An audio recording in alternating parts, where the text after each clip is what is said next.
continuei estudando. E até que chegou o ponto que fui colhendo essas aprovações, elas foram me dando gás, foi muito bom, mas até que chegou o ponto que, de fato, saiu o edital da Receita Federal. E um pouco antes do edital da Receita Federal, eu tive uma grande decepção num concurso muito similar, que era o concurso do Ministério do Desenvolvimento, Indústria e Comércio Exterior, do MDIC. Né? Esse é um concurso também feito pela ESAF. E eu não passei porque eu não fiz o mínimo em inglês, mas a minha nota ficou entre as 50 primeiras. Aí, assim, é uma decepção, mas ao mesmo tempo é uma coisa boa, porque você pensa assim, cara, na banca que eu vou enfrentar, eu tô conseguindo ficar numa boa colocação. Então aquilo deu mais gás, apesar de... Fiquei triste porque eu não fiz o mínimo. Ali, né? Mas beleza. Aí continuei estudando, acho que uns 2 meses depois do MDIC saiu Receita Federal. E o dia que saiu o edital da Receita, eu posso viver, sei lá, 100 anos. Eu nunca vou esquecer da sensação de olhar aquele edital. Quando eu olhei aquele edital, o pensamento mais frequente na minha cabeça, e esse pensamento ficou assim o dia inteiro martelando, minha vida de concurseiro tem data e hora para acabar. Chegou a reta final. Né? Chegou a hora. Que assim, eu não admiti a hipótese de não passar naquele concurso. Seria assim... não sei, parece que eu vivi a vida para fazer aquela prova. E aí, na hora que saiu o edital, veio com muitas novidades, tinha muita coisa nova para estudar. O que já estava lá eu já tinha estudado, mas faltava muita coisa nova que entrou, mas não era novo só para mim, era novo para a grande maioria das pessoas. Sim. Ok.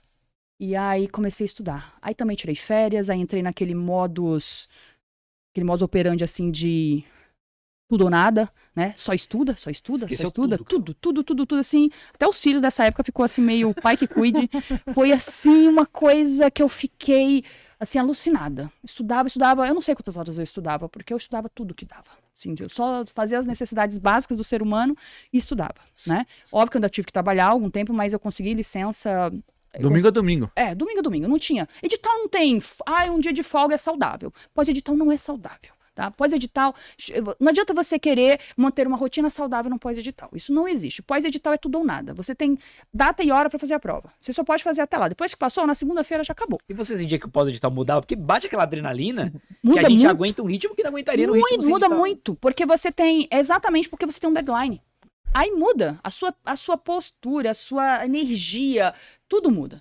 Sabe que vai acabar, né? E aí, não, mas isso também aconteceu nos outros editais, eu sempre fiquei assim, estudei mais no pós-edital, mas como o da Receita nunca foi. Porque o Receita Federal era o edital da minha vida. Era o cargo que eu queria, que eu sonhava, foi ele que movimentou tudo na minha vida, que fez eu transformar tudo que eu tive que transformar pra ficar aqueles 3 anos e pouco estudando. Porque nesse momento eu já tinha quase 4 anos de estudo. Era muita coisa.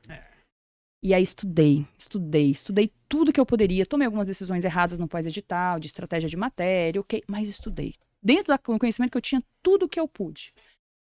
E aí quando chega na última semana, começa a bater o desespero, né? Porque você pensa assim, cara, ainda falta muita coisa, não tô segura nisso, tô segura naquilo. E se não der certo, e se não sei o quê. Aí, na minha cabeça, eu comecei a pensar assim, não, tudo bem. Se não der certo, não tem problema. Que para área fiscal não estudo nunca mais. Eu vou estudar pro TCU.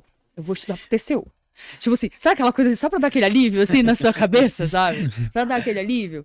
Aí eu peguei, fui fazer a prova. E a prova da Receita eram 3 dias nessa época, né? Era sábado à tarde, domingo de manhã e domingo à tarde. Eram 3 provas. Fazer a prova. Quem viveu essa experiência do curso 2012, mesmo quem viveu, que não foi aprovado e ouviu falar, vai saber do que eu tô falando. A prova de sábado à tarde foi uma prova tão atípica, nunca antes visto na história desse Brasil,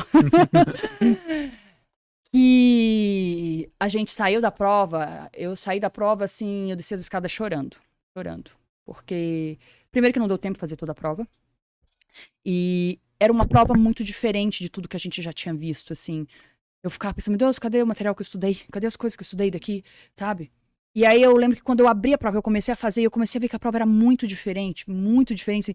Sabe, é muito estranha, a prova era muito estranha. Uma coisa, por exemplo, muito estranha da prova, ela não perguntava qual era a alternativa correta. Ela perguntava qual era a alternativa errada. E a gente tem isso nas provas hoje, Sim. Normal. Só que você tem uma ou outra. Né? Tipo, no meio de... qual é a alternativa correta? Pá, tal. Aí lá no meio tem... Qual que é a alternativa errada? Tem uma ali no meio. A prova da Receita, ela foi o contrário, ela era só... Além de ter outros modelos de questões, tinha esse modelo que era pedindo a alternativa errada.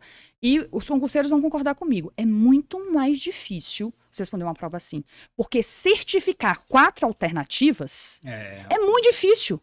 Porque para você falsificar, basta uma vírgula fora do lugar, basta uma coisinha errada, é fácil. Viu um negócio errado? É essa, que beleza.